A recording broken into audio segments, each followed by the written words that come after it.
पावसाळा आला की आपल्याला बाजारात आवर्जून दिसते ती भाजी म्हणजे करटुलेची भाजी. काही भागात याला कटोला किंवा करटुला असे देखील म्हणतात. तुमच्या भागात या भाजीला काय म्हणतात ते कमेंटमध्ये नक्की सांगा. ही भाजी पावसाळ्यात आपल्याला मुख्यतः खायला मिळते.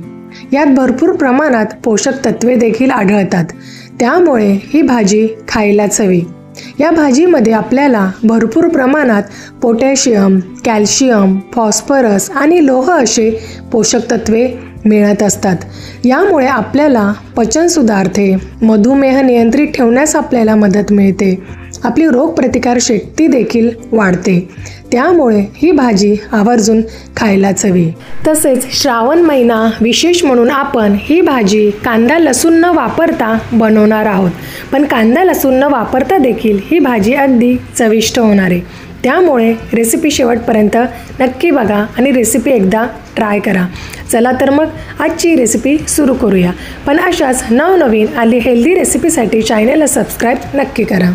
आता सगळ्यात आधी तर करटुले मी अशा प्रकारे उभे कापून घेतलेले आहेत. जर कोवळ्या बिया असतील तर बियांसह करटुले कापायचे आहेत आणि जर निब्बर बिया असेल तर अशा प्रकारे बिया काढून आणि मग कापले तरीही चालेल. आता यानंतर गॅसवर कढई ठेवायची आहे आणि यात तेल टाकायचं आहे. आता हे तेल गरम करून घ्यायचं आहे.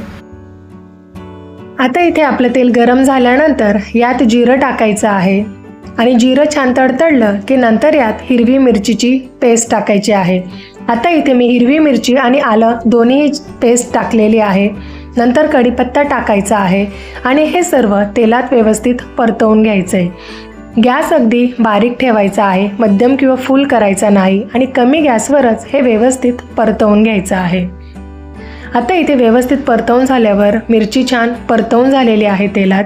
आता यात हळद टाकायची आहे आणि हे परत एकदा व्यवस्थित परतवून घ्यायचं आहे. आता सर्व परतवून झाल्यानंतर यात आपण जे चिरून ठेवलेले करटुले होते ते टाकायचे आहे आणि मी यात बटाटा वापरलेला आहे. तुम्हाला नको असेल तर स्किप केला तरीही चालेल. आता यात चवीनुसार मीठ टाकायचं आहे आणि हे सर्व साहित्य व्यवस्थित तेलात परतवून घ्यायचं आहे. अगदी साध्या पद्धतीने ही भाजी बनवलेली असली तरी याला चव खूप छान येते. आता हे सर्व परतवून झाल्यानंतर हे झाकण ठेवून 3 ते 4 मिनटं असंच वाफू द्यायचं आहे. आता 3 ते 4 मिनिटांनी आपल्या भाजीला खूप छान वाफ आलेली आहे, तुम्ही बघू शकताय.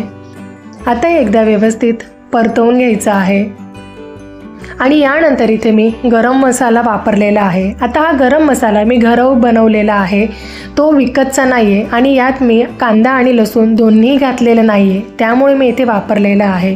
आता गरम मसाला टाकून हे सर्व व्यवस्थित परतवून घ्यायचं आहे. आता गरम मसाला आपण मुद्दामून नंतर टाकलेला आहे, त्यामुळे त्याचा फ्लेवर आणि वास दोन्ही खूप छान येतो. आणि आता हे सर्व व्यवस्थित परतवून झाल्यानंतर परत हे 4 ते 5 मिनटं वाफ येऊ द्यायची आहे. आता 4 ते 5 मिनिटांनी तुम्ही बघू शकताय आपल्या करटुल्याचा कलरही बदललेला दिसतोय आणि छान व्यवस्थित शिजलेले देखील दिसत आहेत. आता गॅस बंद करायचा आहे आणि आता ही आपली करटुल्याची भाजी सर्विंग बाउलमध्ये काढून घेणार आहे. तर अशा प्रकारे आपली करटुल्याची भाजी खाण्यासाठी तयार आहे. जर तुम्हाला अजून चवीने खायची असेल तर ही भाजी शक्यतो भाकरीसोबत खा, त्यामुळे अजूनच खूप छान लागेल. चला तर मग ही रेसिपी कशी वाटली ते कमेंटमध्ये नक्की सांगा. तोपर्यंत टेक केअर अँड बाय.